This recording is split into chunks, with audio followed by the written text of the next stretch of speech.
มื้อนี้ตุกตาจะมาเว้าว่าเป็นอย่างผู้หญิงเฮานี่จึงต้องให้ความสำคัญเกี่ยวกับเรื่องลงทุนกับตัวเองกับสมองเฮากับร่างกายเฮาเป็นอย่างเฮาจึงต้องให้ความสำคัญเรื่องนี้ในฐานะผู้หญิงคนหนึ่งบ่แม่นในฐานะครูนะเพราะว่าอย่างถ้ามื้อนี้เฮาลงทุนกับแฮงอย่างเดียวเอาแฮงเนี่ยไปหาเงินอย่างเดียวชีวิตของเฮา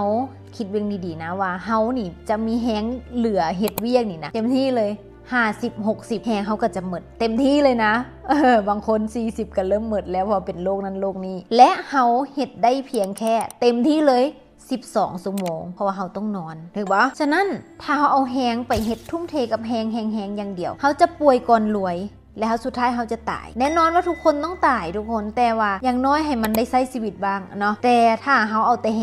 งไปเฮ็ดไปทำเนี่ยเขาจะป่วยก่อนรวยแล้วกลับมาที่คำว่าเป็นอย่างจึงต้องลงทุนกับสมองเป็นอย่างจึงต้องลงทุนกับร่างกายเพราะว่าสมองเนี่ยเวลาที่เขาลงทุนกับมันเนาะแล้วมันหาเงินได้บ่จำกัดเพราะว่าอย่างเขามีทักษะหลายขึ้นเขามีความสามารถหลายขึ้นมันตุกตาเนี่ยตุกตาเรียนจบม.2 นะทุกคนตุกตาสามารถมาเป็นโค้ชเป็นครูสามารถมีธุรกิจสามารถมีรายได้ที่ดีขึ้นมาได้ย้อนว่าตุกตาเนี่ยลงทุนกับสมอง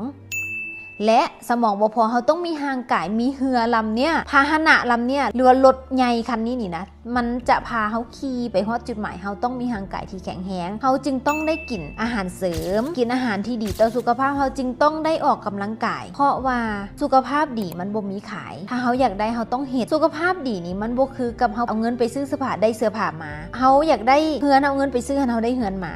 แต่สุขภาพมันบ่ได้เป็นอย่างสั้นมันต้องลงทุนในระยะยาวลงทุนด้ามเทือยออกกำลังกายด้ามมือกินอาหารดีๆด้ามคาบมันบ่เห็นเนี่ยฉะนั้นพาหนะของเฮาเนี่ยร่างกายเฮานี่เฮาต้องดูแลมันและสมองเฮาต้องมีสมองที่จะหาเงินให้มันเพิ่มเลเวลขึ้นไปความรู้มันจะสร้างเงินให้เฮาได้บ่จำกัดถ้าเฮามีความรู้ในสายงานนั้นๆยกตัวอย่างง่ายๆอยากเป็นหมอต้องเฮ็ดหยังต้องเรียนหมอจึงจะสามารถไปปัวคนได้มันจึงจะสามารถไปรักษาคนได้ถือว่าค่าตัวหมอแพงบ่เปิดคลินิกแพงบ่ค่าหักส่งรักษาซ้ำใดก็ต้องจ่ายค่าผ่าตัดแพงซ้ำใดก็ต้องจ่ายย้อนอย่างเฮาหักชีวิตเห็นบ่ฉะนั้นเรื่องหาเงินคือกัน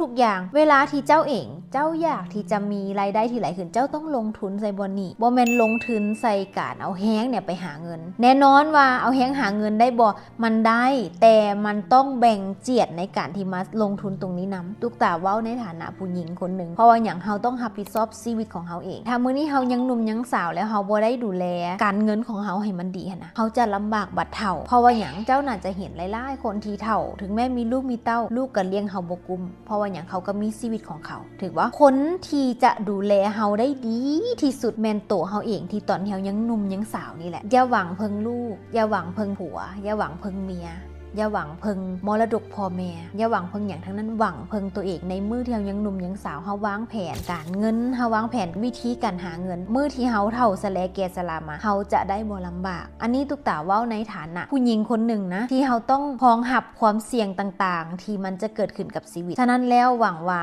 คลิปนี้จะเป็นประโยชน์ให้กับทุกคนเหมือนตุกตานี่ตุกตาก็เฮียนตลอดเฮียนเรื่องการตลาดเฮียนเรื่องยิงแอดเฮียนเรื่องขายเครื่องเฮียนทุกอย่างเพื่อให้มีสกิลในการหาเงินจนได้มาเป็นครูสอนออนไลน์เปิดคอร์สสอนเรื่องยิงแอดต่อยอดให้ผู้คนเอาความรู้นี้ไปต่อยอดได้อีกเนี่ยจึงมาเป็นคนนี้ได้ถ้าไผ่ที่สนใจอย่างเฮียนเรื่องยิงแอดกับครูตุกตาก็สามารถทักเข้ามาได้เด้อและแม่นไผ่ที่ฟังคลิปนี้ถ้ามักคลิปนี้พิมพ์คำว่ามักให้แดหวังว่าคลิปนี้จะเป็นประโยชน์ให้กับทุกคนเนาะและเจอกันใหม่ในคลิปหน้าสบายดี